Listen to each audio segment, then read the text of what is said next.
We're back, and I have to tell you, this S6 Edge is brilliant for gaming. But when you want a serious surround stereo gaming experience, you've got to just build your own system. Grant has the story. Although we've got brand new rocking video games consoles like the PlayStation 4 and the Xbox One, they aren't the most graphically advanced machines.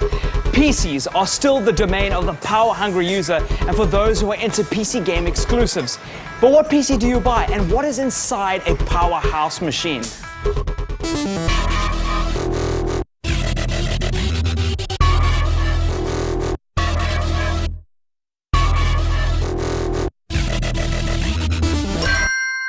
Firstly, things aren't what they used to be a decade or two ago.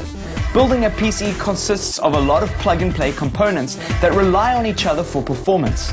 Each component has an important role in the functioning of the machine. So let's take a look at the basics. You're going to need a motherboard, a graphics card, some RAM, a computer case, a hard drive, a processor, and of course your hardware peripherals, keyboard, mouse, and monitor. So let's break it down. The motherboard is the main board which houses all the other chipsets on your computer. It's best to get a modern motherboard as a lot of components that fit that motherboard aren't backwards compatible. That means that a new graphics card or processor, for instance, often won't work on older motherboards. Here's a pro tip.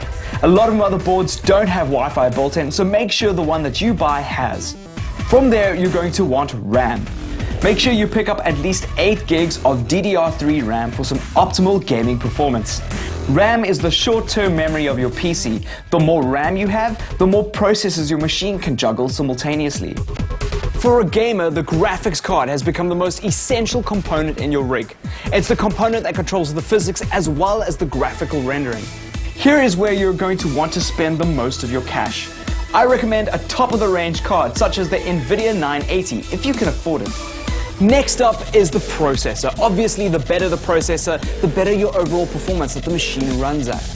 I recommend the later i7s, but remember, for gaming, the GPU is more important than the processor. As a result, you could opt in for a slower processor such as an i5. Just make sure, as with a lot of other components, that it's a newer model. The newer iterations have better architecture.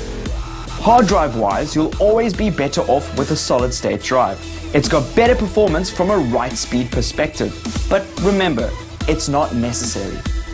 Look, it's not a train smash if you can't pick up one of these, but it's darn nice. Peripherals are something that's important to budget. It's often overlooked, but the combination of a screen, mouse, and keyboard can get quite pricey, especially if you're looking for some top-of-the-range hardware. And it's as important to your overall gaming experience as the internal components. Think of it like this. It's nice to have a cricket field, but if your bat and ball are inferior, the experience is somewhat subpar. PC gaming is a very special experience. It's the custom experience that you can find nowhere else playing games that want to be pushed, especially graphically.